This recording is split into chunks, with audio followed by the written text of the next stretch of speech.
कब जानो हमारी साधना रंग ला रही है? जब काम के वेग को, क्रोध के, मोह के, मद के, इन सब के वेगों को सह गए, कोई प्रभाव नहीं, अंदर से शांत। किसी से कहना मत, क्योंकि कहने से सत्ता दृढ़ होती है। अंदर जो विकार आते हैं किसी से मत कहो, कोई भी क्रिया मत करो, शांत उस समय नाम जप करो। देखो अपने आप सब नष्ट हो जाएंगे। और नष्ट आपको नहीं करना, कोई है आपका जो आप पर नजर रख रहा है। कोई आक्रमण आपको परास्त तब तक नहीं कर सकता जब तक आप आज्ञा का उल्लंघन नहीं करेंगे। आप अपने हाथ से कोई क्रिया नहीं करेंगे, आप कोई गंदे दृश्य नहीं देखेंगे, तब तक किसी की ताकत नहीं कि आपको भ्रष्ट कर सके। ध्यान रखना, क्योंकि आप गुरु कृपा कवच में हैं। जब आप आज्ञा उल्लंघन कर देंगे तो फिर लक्ष्मण रेखा पार हो गए आप, फिर आपको दंड भोगना पड़ेगा।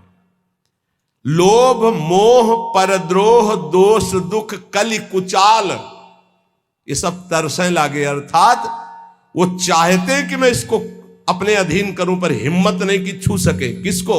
जिसकी जिह्वा पे राधा राधा नाम और हृदय में गुरु कृपा का अनुभव शुरू हो गया है। इंद्रिय दमन, ये पहचान है साधुता की। नहीं तो फिर नाटक है, पाखंड है, दंभ है। बिन विवेक वैराग्य भक्ति बिन सत्य नये को मानो, भगवत विमुख कपट चतुराई सो पाखंडे जानो। चाहे गृहस्थ हो चाहे विरक्त, अगर इंद्रियां संयम में नहीं है, मनमानी विकार भोगे जा रहे हैं, तो नौटंकी नाटक भले हो सकता है। वो गृहस्थ उपासक है ना, वो विरक्त उपासक है। इंद्रिय दमन तो अमन सब भाते हैं, सब भात से मन अमना हो गया है तो परम शांति परम चैन है। उपासक के अंदर क्षमा बढ़ने लगा। चाहे जितना कोई अनिष्ट करे, कभी द्वेष हो ही नहीं सकता, कभी उसको साप दे ही नहीं सकता, कभी उसका अमंगल नहीं कर सकता। जिसके ऊपर राधा नाम की कृपा हो गई है, क्षमा, जाओ, तुम्हारा मंगल हो, भगवान तुम्हारा कल्याण करे। संतोष, किसी भी परिस्थिति में शोक नहीं होगा, जैसे प्रभु रख रहे, बड़ी कृपा है। शांति, कोई भी द्वंद्व से अशांत नहीं कह सकता। सहज सुख सरसैं लागे, सहज सुख आत्म सुख है। आत्म सुख का रसास्वादन होने लगा। ये कैसे हुआ? नाम जपी, पहले दास शब्द है, आश्रय। बहुत जोर की बात हमारे हृदय में बार बार उठती कि ये लोग समझ जाएं कि भगवत प्राप्ति आश्रय से होती, आश्रय से, दृढ़ आश्रय। दास बना पहले, जप नाम दूसरा। बिगड़ी जन्म अनेक की अवै सुधरे, आज हो ही राम को पहले, फिर नाम जप दूसरा, फिर तज कुसुमाज तीसरा। और यहां से शुरू किया जाता है सब उपदेश। पहले विकार त्यागो, फिर नाम जप करो, फिर भगवान की शरण में हो। ऐसा नहीं होता। पहले भगवान की शरण में हो, नाम जप करो, तुम्हें बल मिलेगा, विकार छूट जाएंगे। उपजा मुक्ति मुक्त पद, बहुत सुंदर महात्माओं के वचन है। पहले भगवत दासत्व आश्रय, खूब नाम जप, तो बोले मोक्ष पद भी हृदय में ही प्रकाशित हो गई। बहुत अच्छे से समझ लो, संसार में जब तक शरीर के भोगने की कोई भी आशा रहेगी तो साधुता नहीं टिक पाएगी। बहुत इसे धैर्यपूर्वक, सांसारिक इच्छा, सांसारिक भोगों की चाह, इससे तुम्हारा शरीर अपवित्र हो जाएगा। तुम्हारे द्वारा ऐसे आचरण होंगे जिससे तुम्हारी साधुता नष्ट हो जाएगी। शरीर और इंद्रिय और मन के वशीभूत होकर के जो आचरण किया जाता है वो निश्चित अपवित्र है और वो अधर्म होगा और वो गालियां दिलवाने वाला ही होगा। शरीर इंद्रियां अंतःकरण सिद्ध पुरुष के वश में होता है। साधक को चाहिए कि इनके वश में होकर कोई कार्य न करे। त्यक्त सर्व परिग्रहा, जो सिद्ध पुरुष होता है उस शरीर को ही अपना नहीं मानता, तो और परिग्रह की बात क्या है। सब सन्यासी हो, जो भगवत मार्ग के पथिक हैं, ये तो सर्वाणि कर्माणि मयि सन्न्यस्य मत्पराहा, सारे कर्म भगवान को अर्पित करके जो भगवान के परायण है, चाहे गृहस्थ हो चाहे विरक्त हो, वो सन्यासी है। जो मन का निसंकल्प और वाणी का मौन दंड और शरीर का निष्कर्म, संयम पूर्वक। अगर ये दंड नहीं तो किस बात का सन्यासी। भगवान ने एकादश स्कंद में कहा है, वाणी का मौन, मन का निसंकल्प और शरीर का निष्क्रिय, ये सन्यास धर्म का स्वरूप है। तो निष्क्रिय दो प्रकार से होता है, एक जो कर्म का त्यागी होता है, एक होता कर्म समर्पण करने वाला। भक्त कर्म समर्पण करने वाला सन्यासी होता है। ये तो सर्वाणि कर्माणि मयि सन्न्यस्य मत्पराः। सब प्रकार के भोग संग्रह सामग्री का अपनापन भाव ना रखना, चाहे गृहस्थी में हो चाहे विरक्ति में हो। गृहस्थी में तो नाथ सकल संपदा तुम्हारी, मैं सेवक समेत सुत नारी। विरक्ति में तो जो हमारे पास मिला है वो साधु सेवा, भगवत सेवा के लिए मिला हुआ भगवत प्रदत्त वस्तु है, अपना अधिकार नहीं, अपने नौकर हैं, सेवक हैं, सिर्फ सेवा। अगर अपने सुख के लिए किसी सामग्री का संग्रह कर लिया जाए, अपने भोग की बात वस्तु मान ली जाए, तो वो उसी की दुर्गति कर देगी, ध्यान रखना। और प्रायः गलती हो जाती है, ऐसे नहीं कोई नजर आएगा। जब कष्ट सह रहा होगा साधक तब कोई नजर नहीं आएगा, और जब उसके पास वो वैभव एकत्रित हो जाएगा तो आ जाएंगे। कौन हो आप? तुम्हारे मामा पहचाने नहीं? अभी तक मामा कहां थे तुम भाई? अभी तक कहां? बचना, हम जो प्रार्थना करें उसको अंदर से समझना।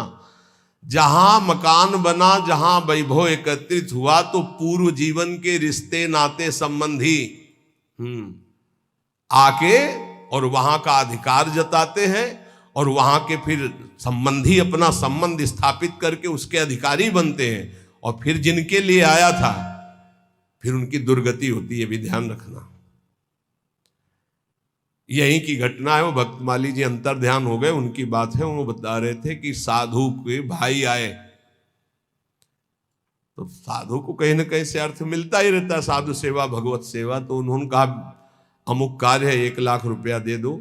एक घटना है, कोई कथा नहीं, तो 1 लाख दे दिए। अब जब वो आते तो कहते हैं भाई दे यार 1 लाख रुपया, साधु सेवा वाला ले गए थे। अरे भाई दे देंगे, बड़ी समस्या गृहस्थी में रहती है, आप तो बाबा जी हो, आपको क्या पता गृहस्थी में। अब भाई है तो कह नहीं सकते हो, इतने में उनका शरीर पूरा हो गया संत भगवान का। जानते हो क्या बने थे? श्वान, कुत्ता। आश्रम के बाहर बैठे पिल्ले के रूप में। तो किसी महापुरुष को स्वप्न दिया कि मेरा उद्धार करवा दो, मेरे से गलती हो गई, 1 लाख रुपया अपने भाई को देने के कारण मेरी गति बिगड़ गई, और मैं वृंदावन में ही अमुक आश्रम का हूँ, अमुक हूँ, सामने बैठा हुआ हूँ, आप आके मुझे देख लीजिए, मैं आपको पहचानता हूँ। तो वहाँ गए तो वो धष्ट पुष्ट एक पिल्ला बैठा था, पुचकारा और गोद में उठाया। बोले महाराज आप चिंता मत करो, बाप का कल्याण होगा। उसके भाई के पास गए और कहा होश में जैसे बने तैसे चुपचाप 1 लाख रुपया मैं ब्याज सहित दो, नहीं हम तुम्हारे पास शासन अपना जब लागू करेंगे तो आप परेशान हो जाओगे। तुम्हारे भाई की दुर्गति हो गई जो महात्मा थे। वहां से पैसा लाए, फिर आश्रम में भंडारा किया, और फिर कुत्ता का कुछ दिनों में शरीर शांत हो गया, वो अपनी गति को प्राप्त हो। समझो, वैभव जहां बढ़े तो संसार के सेवा के लिए वैभव मिलता है, साधु सेवा, गौ सेवा, भगवत सेवा। और घर वाले, परिवार वाले, बिटिया का ब्याह है, हमारे सहारे पैदा किया था क्या? मेहनत करो, मांगो, खाओ, जियो। हमारा तुम धर्म भ्रष्ट करने आए हो। वैराग्यवान कभी भूल करके एक सिक्का अपने परिवार वालों को ना दे, नहीं तो नरकगामी होगा, ध्यान रखना। ये हराम का पैसा नहीं है, गृहस्थ जन देते हैं भगवत प्राप्ति में लगे हुए संतों की सेवा के लिए, या श्री जी के लिए, या गौ सेवा या धर्म सेवा के लिए। परिवार सेवा के लिए कोई कह के दे तो बात अलग है, कौन देता है परिवार सेवा की? इसलिए किसी भी सामग्री को अपनी ना मानना, त्यक्त सर्व परिग्रह, ये भगवान का आदेश है। सिद्ध पुरुष में ऐसा नहीं होता, वो अपना न शरीर ही मानता है न कोई वस्तु मानता है। लेकिन साधक के बात ध्यान रखे, उसके पास जो भी भगवत प्रेरित सामग्री आई है वो अपने लिए नहीं, सेवा के लिए आई है। ठाकुर सेवा, संत सेवा, भगवत सेवा, समाज सेवा। जो भोग बुद्धि से अपने लिए संग्रह करता है उसकी बुद्धि भ्रष्ट हो जाती है और वो पतित हो जाता है। बस ये बात है, अपने लिए नहीं। बहुत जोर का भगवान ने त्यक्त सर्व परिग्रह का भाव बताया है कि सिद्ध का यही लक्षण होता है। और ऐसे महापुरुषों के दर्शन किए प्रयागराज में, टाट की लंगोटी और एक बोरे का टाट ऐसे उड़े हुए, और ट्रक का ट्रक घी और चीनी और मैदा उतरता, ऐसे भंडारे चलते, पूछो मत। जो उनके भगत थे सबके चरण धोना, सबको नम्रता पूर्वक भगवान की तरह बैठाना और खूब प्यार से पवाना।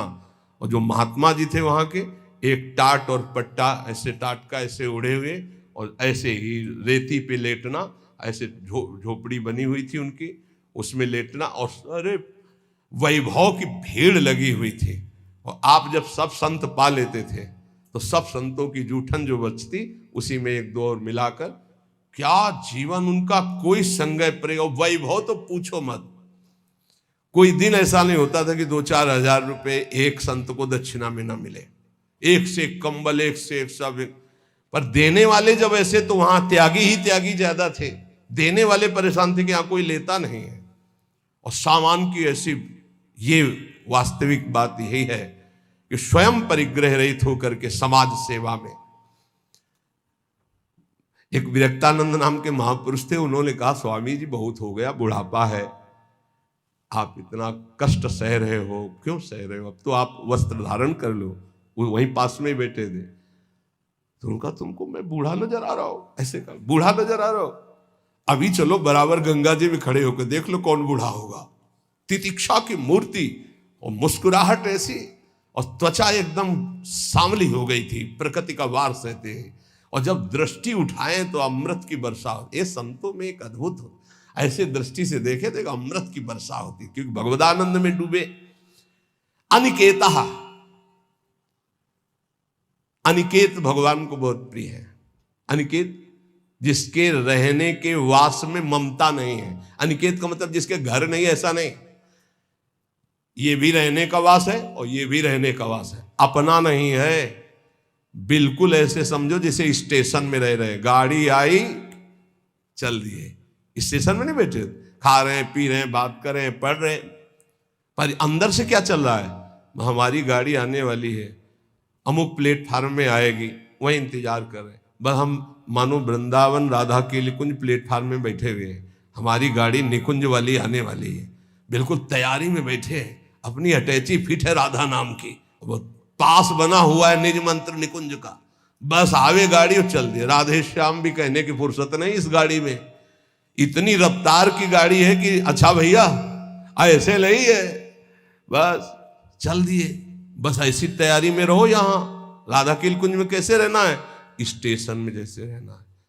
ये ना किसी का था, ना है, न रहेगा, बस समय गुजारो और श्री जी के पास चलना। अनिकेता, रहने के स्थान में ममता रहित होना। निराशी,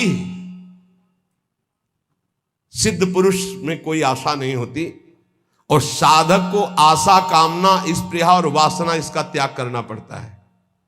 आशा किसी से नहीं, कामना कोई नहीं, स्पृहा कहते हैं कि कम से कम इतना तो चाहिए ही, ये भी नहीं, और वासना जो अंदर अंतःकरण में दबी होती है, इन सबको सहना है, सहने से ही मिटता है।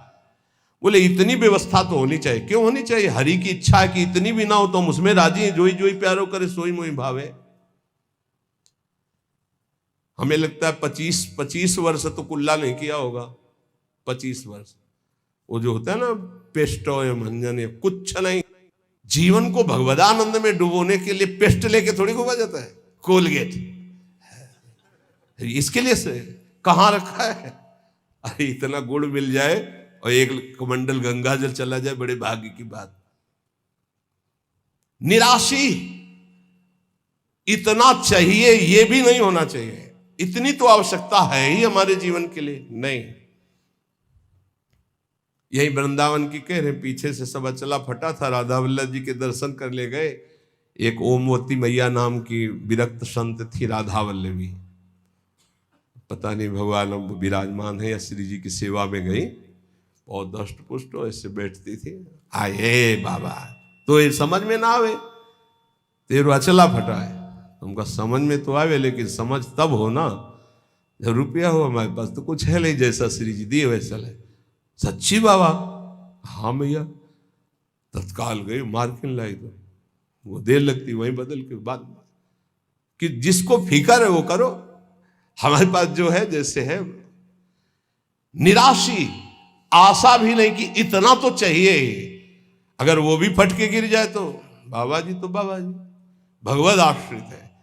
दिगंबर, दिग माने दिशाएं ही, अंबर माने वस्त्र, जिसका वस्त्र दिशाएं हैं। चलो व्यवस्था है तो पहले, नहीं है तो हमारी दिशाएं ही वस्त्र है, दिगंबर। और इसकी भी ट्रेनिंग हुई है काफी, कई महीने इसकी भी हुई। सन्यास में इसका भी सन्यास दिया ही जाता है दिगंबर करके। निराशी, ये सच्ची मानो, कोई आशा मत रखो, जिस समय जैसी व्यवस्था हरि करे उसी में राजी रहो। बाहर से भोग सामग्री में अपनापन नहीं हो, अंदर से किसी भोग सामग्री की इच्छा भी न उत्पन्न होने पावे, उसे निराशी कहते हैं। ऐसा महापुरुष शारीरम केवलम कर्म कुर्वन् नाप्नोति किल विषम, वो केवल शरीर संबंधी कार्य करता हुआ भी पाप को प्राप्त नहीं होता, क्योंकि आशा, कामना, स्पृहा, वासना, ममता रहित जो महापुरुष है, इसीलिए कहा गया महापुरुषों की केवल बात के अनुसार उनके जो आचरण हो वो मानो। सब आचरण उनके अनुकरणीय नहीं होते, क्योंकि भगवान यह कह रहे शारीरम केवलम कर्म कुर्वन् नाप्नोति किल विषम, वो शरीर संबंधी ही केवल कर्म करता हुआ पाप को भी नहीं प्राप्त होता है। जैसे श्रीमद राधा सुधानिधि, कर्माणि श्रुति बोधितानि नितराम कुर्वन्तु कुर्वन्तु मा गूढ़ाश्चर्य रसास्त्रगादि विषयान गृह्णन्तु मुंचन्तु वा। हमें महापुरुषों का अनुकरण नहीं करना, उनकी उपदेश से जो उनके आचरण मिले वो बात हमें माननी है। नाप्नोति किल विषम, उनको कभी कोई पाप स्पर्श नहीं कर सकता। वो जन्म मरण रूपी बंधन से मुक्त हो चुके हैं, वो आशा रहित है, उनका किसी से संबंध नहीं है। इसलिए शरीर से जितने कर्म होते हैं वो सब अकर्म बन जाते हैं और उनको फल नहीं देते हैं। जो सिद्ध महापुरुष है उसके द्वारा जो भी होता है वो अकर्म हो जाता है। जैसे श्री भगवान सब कुछ करते हुए भी कभी बंधन को प्राप्त नहीं होते। भारी से भारी युद्ध कर रहे हैं, भारी से भारी व्यवहार में देखे गए, भारी से भारी प्रियता में देखे, कभी कुछ। जो निवृत्ति परायण सिद्ध महापुरुष है उसमें कभी कोई भोग लालसा नहीं होती। भोग लालसा रहित होकर जो भोग भोग रहे हैं दिखाई दे रहा है।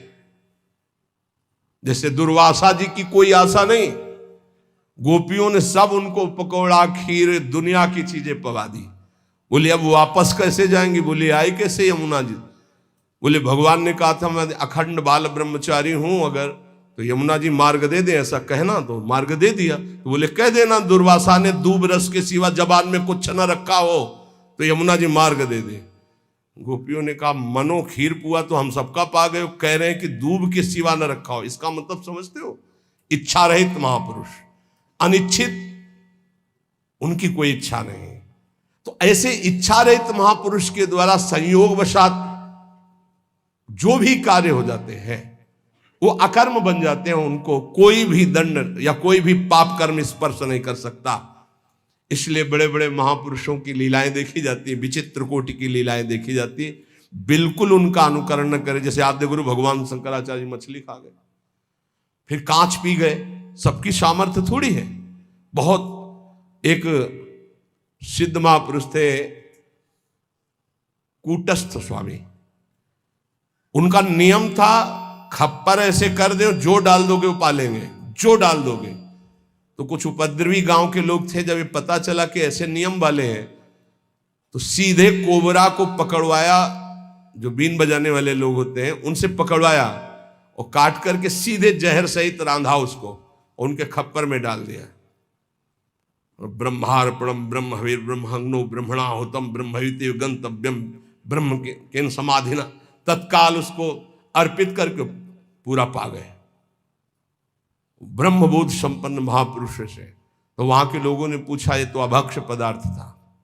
बोले तुम्हारी दृष्टि में, हमारी दृष्टि में भिक्षा थी। फिर एक ने उपद्रव किया आकर के मदिरा डाल दी उसमें खप्पर में। तो मुस्कुराए, उन्होंने कहा यहां तो कोई फर्क नहीं पड़ने वाला, पर तुम्हारी नरक की जो है गति पक्की हो रही, तुम भिक्षा में एक साधु को क्या दे रहे हैं। तो तत्काल वो खप्पर से लेकर के ढिड़का दे। सिद्ध महापुरुषों की, अब फिर उन्हीं की बात हो। एक दिन वो पेड़ के नीचे बैठे थे, किसी गांव में चोरी करने जा रहे थे चोर। उनसे पूछा कौन हो तुम? वो कुछ नहीं बोले। कौन हो तुम? कुछ नहीं। खूब लात और डंडों से मारा। सुबह जब लोग आए तो बड़े तो घाव उनके देखे, डंडे दे। स्वामी जी किसने मारा? ये पता नहीं किसने मारा। बोले आपको दुख नहीं है? बोले क्यों दुख है? खप्पर में जो आया सो खा लिया, सो शरीर में जो आया उसे भोग लिया। सिद्ध पुरुषों की नकल थोड़ी कर सकते हैं, वो तो स्थिति प्रज्ञ महापुरुष है। शिव जी हलाल जहर पी गए, सब पी जाएंगे क्या? तो यहां कह रहे हैं कि उपासक को चाहिए कि महापुरुषों के जो वचन से आचरण मिले उनके अनुसार चले। निवृत्ति परायण साधक सदैव महापुरुषों के वचनों का अनुगमन करे, उनके विरुद्ध आचरण, निरर्थक आचरण, प्रमादयुक्त आचरण कभी न करे, तो वो भी सिद्धावस्था को प्राप्त हो जाए।